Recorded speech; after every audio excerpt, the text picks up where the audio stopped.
And we have Dr. Yashoda Nadkunan, Professor Hematopathology, Stanford University School of Medicine, California. I am Mr. Kupam.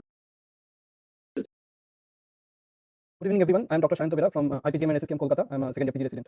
So we welcome you all the students, and along with the students who are live here, the attendees who will be taking part in the slide segment. Attendees can post your queries in the chat section then and there. And moderators are myself, Dr. Priyavardhan and Dr. Diksha. And thank you.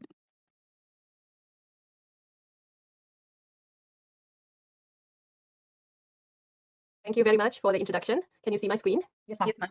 Okay, perfect. Okay, so I have been given the task of doing this approach to lymphoma diagnosis, so it's case-based. I'll first give you an overview of lymphoid architecture in lymph nodes mostly, but I also have a comparison slide to the screen. We'll look at the different compartments, and I like to use this approach because I feel that pattern recognition leads to creating a better differential diagnosis, and then based on your H&E, what patterns you think are going on, and your differential diagnosis, you can then get any immunohistochemistry or other ancillary studies. And this is far more efficient and cost-effective rather than just launching into a big panel of markers and studies that may not be necessary if you in fact carefully look at your architecture. And then we will go through this with selected case examples.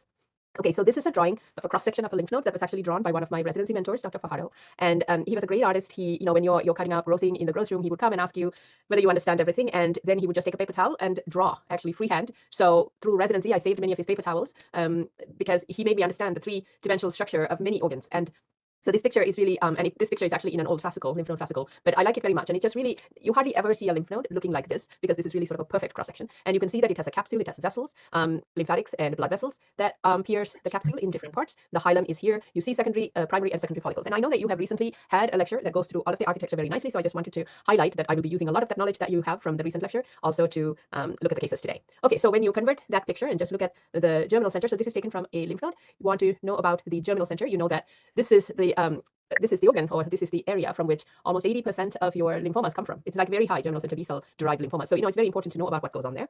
Usually it's polarized, which is another feature. So you have a dark and a light zone. Very nice to know about the normal architecture because the disruption of that normal architecture gives you lots of clues. Then you have a mantle zone here and a marginal zone. And I will show this in contrast to the spleen because at low power, you can see that the marginal zone stands out much more in the spleen than it does in the lymph node. So here you can see the mantle as a very narrow rim of darker slides. So I like to look at the splenic marginal zone to really see what these cells look like. And so the compact cells of the mantle and the more cells with the more fried egg look, we talked about this briefly before, where you sort of have this pale rim of cytoplasm. So the cells look like they stand apart, sometimes also called monocytoid appearance.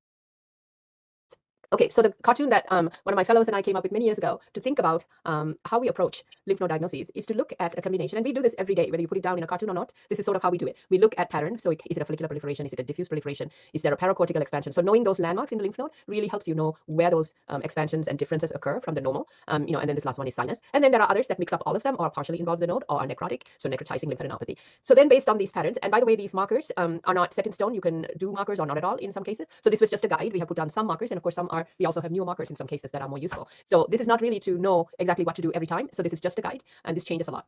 Then the other thing that as pathologists that we use is lymphocyte cytology. So are they small cells, large cells, atypical cells, complex cells, plasma cells, Reed-Sternberg cells, etc. So the combination of this is really kind of what I use as a guide when I look at a lymph node sample. So we will take parts of this as we go through it. So recognition of a prominent pattern at low power is very helpful. I actually tend to spend more time at low power, and I can tell you that through my training, I have started to look at things at lower power more as I got more experience, because I think there's a lot of information that low power at low magnification that you get when you look at a slide that you don't appreciate when you immediately go to high power. Now, this may be different if you do bone marrows. You may okay, so you may want to I should probably find my I think that's okay. Sorry, my thing is giving me okay. You can't see my arrow, right? And I am not picking up. We can see the arrow. We can see the arrow, ma'am. You can see my arrow today. Yes. Okay, actually, that makes it easier. Thank you. Okay, so then the other one is that this is just a guide. I just want to emphasize the guide because I don't want people thinking that these lists are set in stone. All right, let's. Oh my gosh.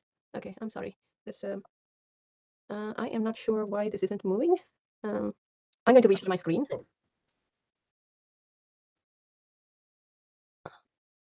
Ma'am, for these slides, arrows are fine, but maybe for the pictures, you can use a laser pointer. Yeah, I know. I can't seem to move my screen at the moment, so I need to figure out what's that about. Can you still see my screen, or it's gone off? It's gone. Okay. Okay. I'm just going to have to redo. Okay, let's try one more. Okay, I should be back. I don't know why it got stuck. Can you see it now? Yes, ma'am. Yes, ma'am. But not And now it's yes, full screen. perfect. Ma'am, can you use the yes? Okay, So then I have also just sort of summarized what kinds of diagnoses reactive or neoplastic. Now in pathology, you also don't want to think of things as reactive and neoplastic all the time. There are things that straddle the fence, but this is just an attempt, again, to put certain entities in the patterns and understand that, first of all, they may not always follow the pattern. They may be partially involved or they may overlap in their pattern. But this is also just an example. And I will draw from these examples as we go through the patterns today, but hopefully we can actually touch on each of these patterns with some cases. Another thing is I have 10 cases, which is a long, lecture long, lots of slides, and we may not finish. So I also want people to know that before we start, but it doesn't matter. So as long as, and then please ask questions. If you have any doubt about anything I'm saying, please feel free to interrupt or put your questions in the chat. Okay, another very important thing for me is to think about B-cell differentiation. Similarly, T-cell differentiations, but today I'm only going to show you the cartoon on the B-cell differentiation. Again, majority of the lymphomas we think about are B-cell lymphomas. So this sort of makes sense for us to start off. And then you know that things start from the stem cell stage. B-cells develop. Then when they encounter antigen, which normally happens in the germinal center, it then develops further into a plasma cell. And then in the normal situation, the plasma cell is programmed to die.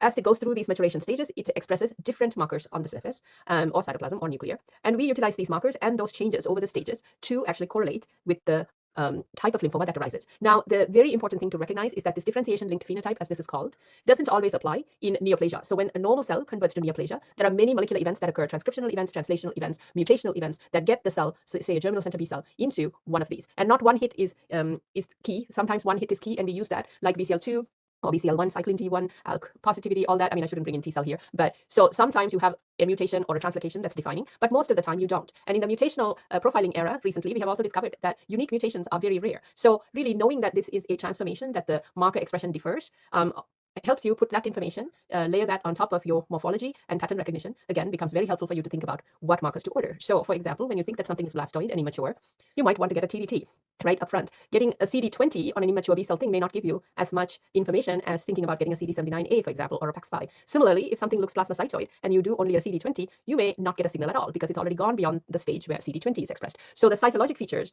also give you a lot of information on what is most appropriate to order in your ancillary test panel. Okay, so I told you we will break down that big diagram into smaller parts. So this is for the first few cases. So let's talk about follicular or nodular proliferation. So, generally you have follicles, you can have disrupted follicles and various different kinds of follicles. And as you know, the secondary follicle has many areas that can expand. And that is also something that you need to think about. So all follicles are not the same. Similarly, all nodules are not the same. And follicles and nodules may be different. Follicles still have an architecture that may have a mantle, etc. But there are also nodular proliferations that really don't mirror the normal germinal center, the primary or secondary follicle. So this is again an attempt to put certain things down as what you need to be thinking about. So let's look at case 1. This is a 31-year-old woman with an enlarged axillary lymph node. She has had this for 3 weeks duration. And this is a shot of where, sort of showing you a couple of follicles here that look bizarre. They don't look like normal follicles at all. Then you also see that there are tingible body macrophages, sort of more normal here. And you can sort of see that here. But there's something else going on. There are some epithelioid histiocytes that are encroaching on these follicles, and you can see them in patches. Sure. And, sorry? Yeah, can you make it a laser pointer? Is it possible to make it a laser pointer? Yeah. Okay. Is that better? Yes, ma'am. Thank you. Yeah. Okay. So there are these clusters of epithelioid histiocytes, sometimes individually encroaching, sometimes in patches. You can see them outside as well. So there is follicular hyperplasia. There are these clusters of histiocytes, epithelioid histiocytes. They look very pink, and you see them here. And then the third part is that you see this rim of monocytoid B cells, and these don't exactly look like marginal zone cells, but they do have this sort of again in patches. I'm going to show you more pictures. So you have the follicular hyperplasia here, and then you have monocytoid B cells, and you have epithelioid histiocytes. And this triad of findings is very typical for a certain entity. So anyone who is interested in calling out what it is, please do. Somebody wants to lymphadenitis. Fantastic. That's exactly right. So it's usually cat owners, people who handle cat feces that get it. It can be very dangerous actually to get it, especially if pregnancy and things like that can be very. It's actually recommended that you don't touch cat feces or you do any cleaning when you have a cat, because this can be lethal for the baby. So usually not otherwise in toxoplasmosis. So it gives you this triad, and that is how you recognize it. Usually loose clusters. There are also neoplastic conditions that can have epithelioid histiocytes. Anybody want to tell me what kinds of diagnoses has epithelioid histiocytes or even histiocyte clusters or individually that help you to pick that up? T-cell Yeah, and histiocyte-rich Hodgkin's lymphoma, diffuse large B-cell lymphoma, and Yes. another. Lymphadenitis. What's that lymphadenitis again? Dermatopathic lymphadenitis.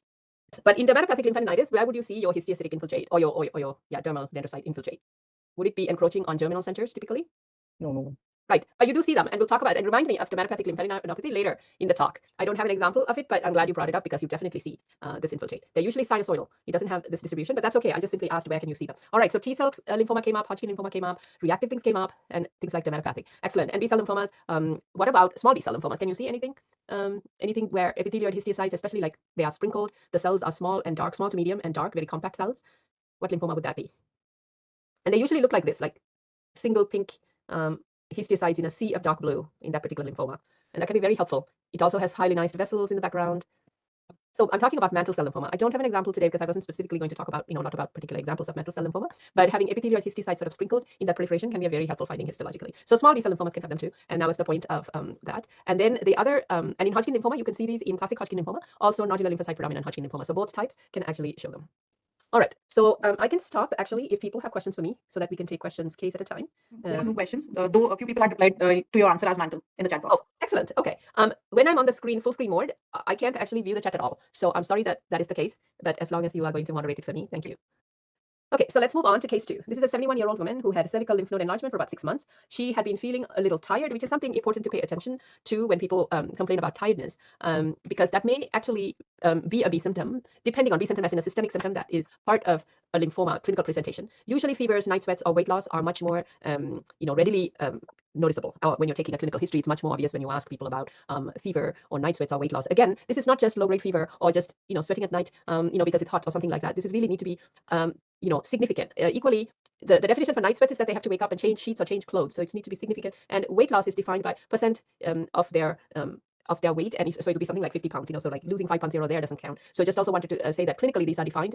And feeling more tired though is harder to get at, but it's actually very important, I think, to listen to what your patients are trying to tell you, because there are instances where something that patients said didn't get back to us. And the thing as pathologists is that we are once removed from patients and histories. So it's very important to have your clinical team give you that information if you don't have it, because knowing that a patient has systemic symptoms is actually extremely helpful. So the clinical context can be extremely helpful in developing your differential diagnosis, even more sometimes than imaging. Imaging, of course, is, I meant radiology. Imaging is, of course, where it is it disseminated, is there bulky adenopathy, is there a mediastinal mass, retroperitoneal mass, are there lytic lesions? All of that is important. But even if they haven't got there and there's only one site and they have biopsied it, knowing that there is systemic symptoms gives you an idea of the extent of disease or burden of disease.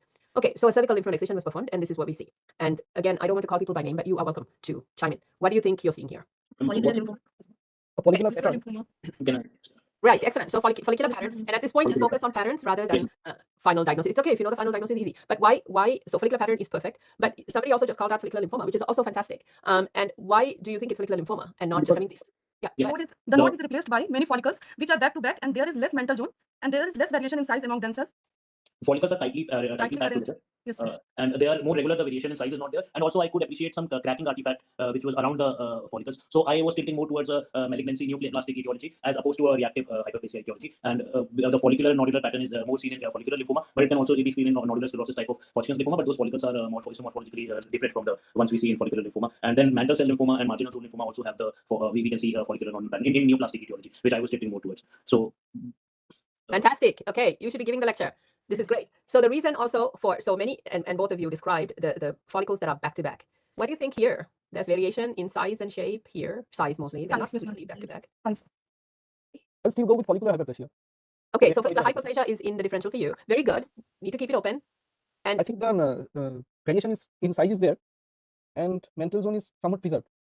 that's right. So you can see variation in the preservation or lack of mantle zones. You can see some variation in size. But overall, I agree actually with your consideration that this is probably follicular lymphoma, right? There's a lot of features. Now, reactive follicular hyperplasia, you can't really be sure, but even at low power, you are really not seeing syncytial body macrophages or the polarization we talked about. But we would need to go to high power for that. So I'm going to give you a high power. Anybody? A little uniform. By the way, I have a cat, so you will see some, and I'm at home because it's early, so you might hear some noises. And she's hungry. Okay. The follicles are rounded. And in the image on the left, I can see the follicles are more rounded, and the mantle zone is not very well preserved. Right. Yeah, they're probably here a little bit, but yes, mostly they're not preserved. And what about this picture? So this is a higher magnification. If this were in the middle of a germinal center, what would you see that is different? Each of monomorphic cells are open, and individual cells have stem cytoplasm. So I have a contrast, compare and contrasting for you. So this one, you're absolutely right. It's a little bit more uniform than you want. If you go to the middle of a germinal center, like in a follicular hyperplasia, you will see that the cells are a lot more mixed up, right? And there's principal body macrophages. Exactly. So here, go back to your original picture. You see some larger cells, you do see some macrophages, but it's not anywhere near what we are seeing here, right? So remember this, because I'll use this to contrast with something else later on in our cases for later today. Okay, and then what is striking about this picture, apart from the fact that you don't have gingival body macrophages? What about the cells? And some centroblast and some centrocytes.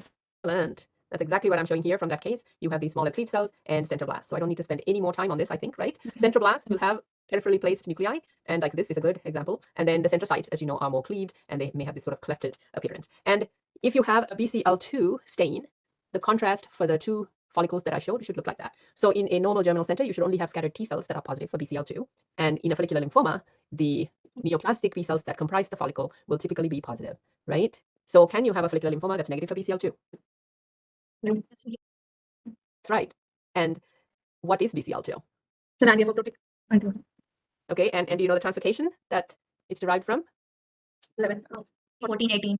That's correct. That's And important. 14 has the immunoglobulin, so it's a translocation with the immunoglobulin heavy chain. Sometimes you can also have light chain translocations that are similar, but typically in follicular lymphoma, the initiation event, molecular event, is actually a 14-18 translocation. Now we have a lot of information about what other mutations and hits need to happen to really get that baseline cell into a follicular lymphoma, because often 14-18 alone is not enough. And then we also know about cases that do not have BCL2. So if you don't have a BCL2, what's the other most common thing that you see in follicular lymphoma? What's the other gene or translocation? We do this by fish. If there is a BCL2 negative, there's a lot of different fish you can use for follicular lymphoma. So you need to be thinking about BCL6. BCL2 and BCL6 are probably the most common combinations, and you can get the majority of follicular lymphoma that way. And if you see a BCL2 negative follicular lymphoma, it's usually typically positive for BCL6, but both can be lacking, and there are rare variants have been described. So we won't go into all the details. So just as a summary, it's much more common in the West. Northern European and US have about sometimes up to 30% of cases can be actually follicular lymphoma. So we see this much more commonly. Now I know that it's not the case in India that this is very common. It's much less common, I believe, there. So you may not encounter this. Like we see this multiple times a week. And then the hallmark is 14-18, but you actually can acquire a lot more mutations and other hits. NIC can occur and cause transformation. And typically, I shouldn't say typically, but a lot of patients, up to 50 to 60% of patients, can transform to large B-cell lymphomas. But this is a long-lived disease. So patients may not present immediately, but the variability of the presentation, usually older patients, they can present early in their disease with single lymph nodes. But oftentimes when you do a bone marrow, you can also pick up paratrabecular lymphoid aggregates. So it can be very variable in its presentation. A lot of times you can follow this lymphoma for many years without treatment. Some people transform earlier or progress to a higher grade follicular lymphoma, and they will need to be they may need to be treated earlier. So it's the decision to treat and what to treat with are very personalized per patient. Okay, I am again. Sorry about this. Somehow it gets stuck for not wanting to. Yeah, so just click twice in the screen. Just click. Or maybe it's not letting. Yeah, I don't know why my screen every so often goes into that mode. So you have the pen with you. Open the pen. Okay, I think you open the pen. So yeah, I don't know why it's. I'm actually honestly, I'm not doing it. It's giving me okay. It's doing it on its own. It's so. Can you see a screen now? No. You can't, right? No. Okay. Okay, I'm going to need to reopen it, and I'm not exactly sure why I'm on. Can you still hear me? Yes. Yes, of course. Yes. So I actually can't see your screen at the moment. Hold on. Okay. I really am having. So as I said, we are much more used to. I don't know why my. Could you share your screen? Yes. Can you share? I can't right now. I'm reopening it. Okay. Sorry, I don't know what's going on. What do you see on your screen now? It just says that I am already in one meeting that is in progress. Maybe open the two links. You have to maybe log out and join again. We can wait here. Okay, I'm going to try that. Just log out. Maybe you have two links opened. Okay, I'm going to need to redo it all together. Hold on. No issues. Okay, let's share screen. Sorry about that. I don't know why okay, can you see my screen again? Yeah. Yes. Let's hope the pen doesn't open up by itself. I am not doing that. So some people are asking for annotation, so I'm just going to decline that. Yeah. Yes. Okay, and I'm going not. So if you can see my arrow, let's stick to that. And when you let me know. Now again, I can't move this. Just click in the center. Yeah. Okay. Slides are moving now. Okay, excellent. And you can't see my arrow again now, right? No, ma'am. Okay. So now I need to find a way to We laser can. pointer. Okay, I've got the laser pointer. Yes, ma'am. It doesn't seem to want to stick to this. It's swapping to the pen and then shutting me down. So we'll try to just manage. And I don't want to spend a lot of time on grading because this is really not very important anymore, except for this. So for a long time, we were grading 1, 2, 3A and 3B. And over classifications, this has changed. This grading depends on centrocytes and centroblast content. But now grade 1 through 3A are all called classic follicular lymphoma.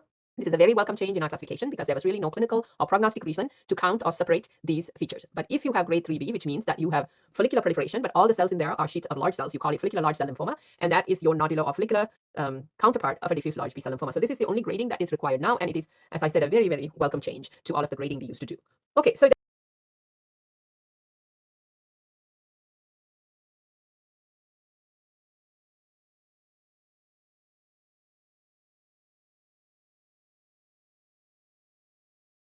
fancy immunohistochemistry that you can do, and this is not even all of them, but I have just summarized what you would typically want to consider doing. You don't need all of this. You guys were already able to make the diagnosis on very few things, right? And I want to, so this particular one actually has dim BCL2, as you can see here. Very careful when you evaluate